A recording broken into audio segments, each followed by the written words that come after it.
Hello, this is Troy, Kilo Foxtrot 7, Sierra Echo Yankee, and today I want to share my CB to 10 meter conversion. So this is a Realistic TRC-465. It's a sideband, AM sideband CB 40 channel radio.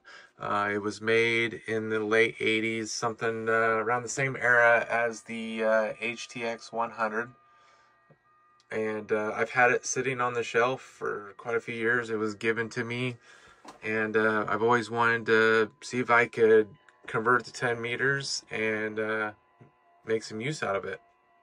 So I started doing a little research, and I got the service manual for it and some schematics for it, and so I started playing around with Arduino. I don't claim to be a programmer.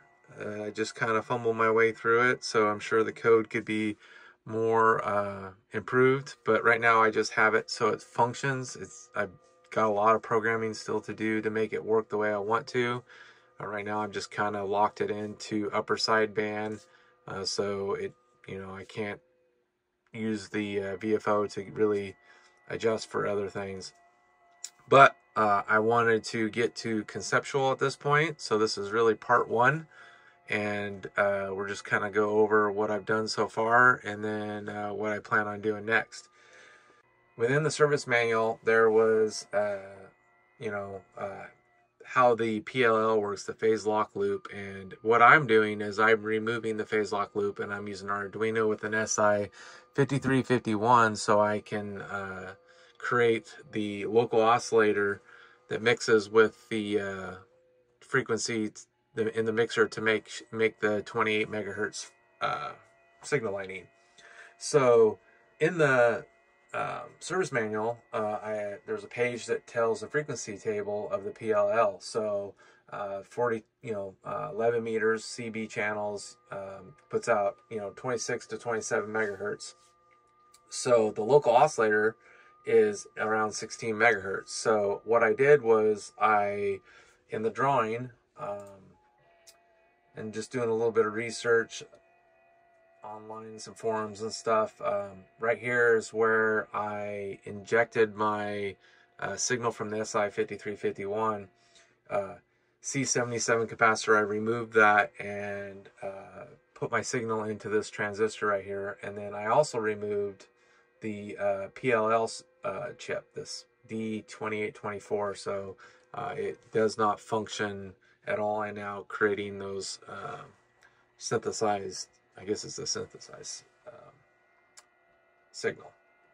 What I did was I hooked up an oscilloscope right here to see if I was getting the 16 megahertz signal that was being generated, and I was. So I knew that was where I needed to start. So what I did is took the in the manual there is, for aligning the carrier oscillator, you set the frequency for upper sideband is 10.6925. So I took 28074, our FT8 frequency, and subtracted that from the 10.6925, and I got my local oscillator frequency I needed, which was 17 something. So that's what's coming out of the SI5351 into that location where that C77 capacitor was, and going into that transistor. So now, as I move up the frequency, that local oscillator frequency of 17, which you can't see, it's obviously behind the scenes in the Arduino, and I can adjust.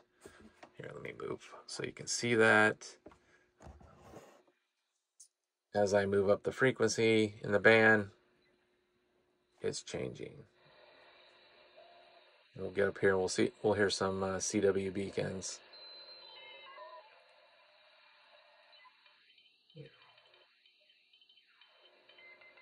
So there's some CW beacons there.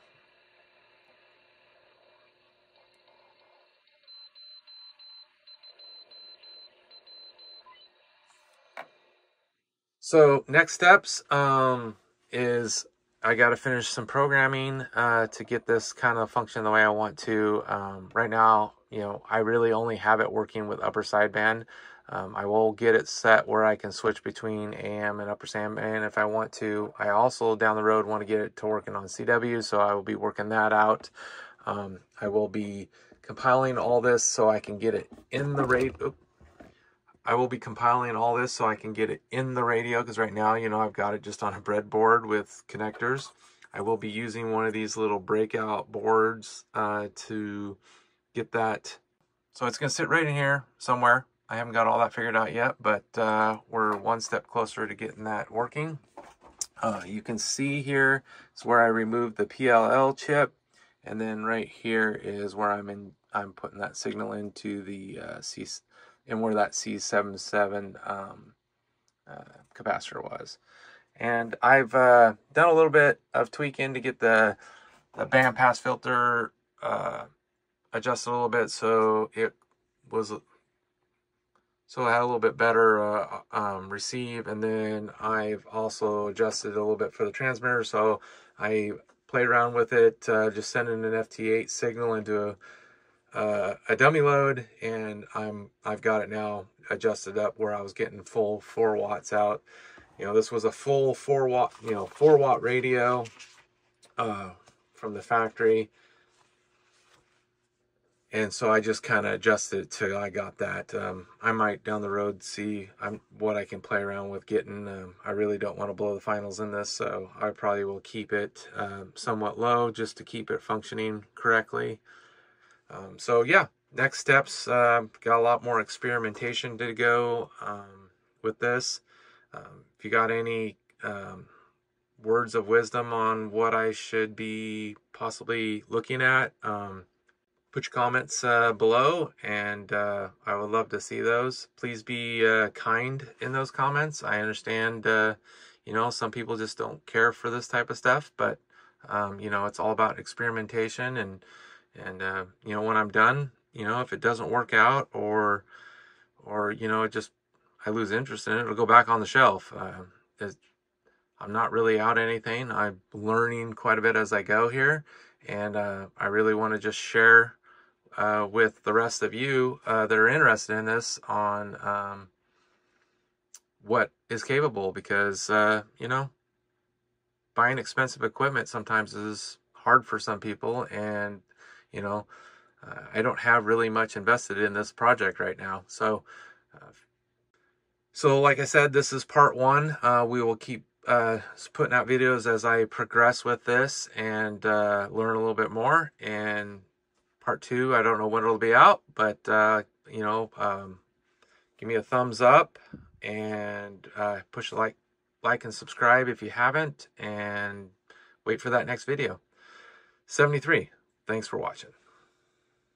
So one more thing before I wrap this up. I will be sharing all my code and everything I've done once I've got this wrapped up and functioning correctly. And so yeah, I will share it with everybody. I'm not sure how I will do that yet, but I will get it out there so everybody can have it that wants it.